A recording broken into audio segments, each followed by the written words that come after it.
Hello जी, स्वागत है आपका लाइफ रिलेटेड एवरीथिंग चैनल पर। आज हम जानेंगे प्रॉपर्टी खरीदने या बेचते समय ध्यान रखने योग्य बातें। तो प्रॉपर्टी बेचने और खरीदने को आसान बनाने के लिए एजेंट के माध्यम से बेच सकते हैं, प्रॉपर्टी का विज्ञापन करना, ग्राहक को खोजना आदि। वर्तमान में रियल एस्टेट की कई वेबसाइट्स हैं जहां प्रॉपर्टी बेची या खरीदी जा सकती है। बेची जाने वाली प्रॉपर्टी पर सेलर की ऑनरशिप होनी चाहिए। सेलर के पास इस बात का प्रूफ होना चाहिए बेची जाने वाली प्रॉपर्टी कब से सेलर के कब्जे में है। इससे जुड़ी जानकारी सब रजिस्ट्रार के ऑफिस से हासिल की जा सकती है। संबंधित प्रॉपर्टी पर कोई अन्य अधिकार या दावा नहीं होना चाहिए। प्रॉपर्टी खरीदने से पहले खरीदार को सब रजिस्ट्रार के ऑफिस से एक सर्टिफिकेट प्राप्त करना होगा कि प्रॉपर्टी किसी भी लोन कर्ज से मुक्त है। इस सर्टिफिकेट के लिए चार्ज देना होगा।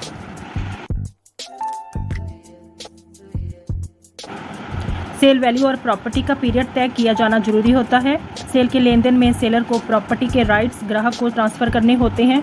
इसके लिए सेल डीड बनानी होती है। इस डीड को रजिस्टर भी करना होता है। रजिस्ट्रेशन भारत के अलग अलग राज्यों में अलग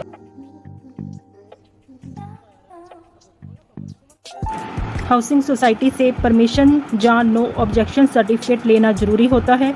इसके अलावा इनकम टैक्स विभाग, सिटी लैंड सीलिंग ट्रिब्यूनल या नगर पालिका से अनुमति ले लें।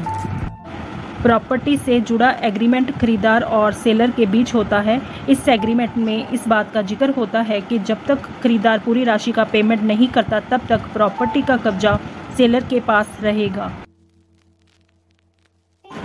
सेल डीड में ओनरशिप ट्रांसफ़र, पेमेंट के तरीके, पैसे के आदान प्रदान, स्टाम्प ड्यूटी, मिडलमैन आदि की जानकारी होती है।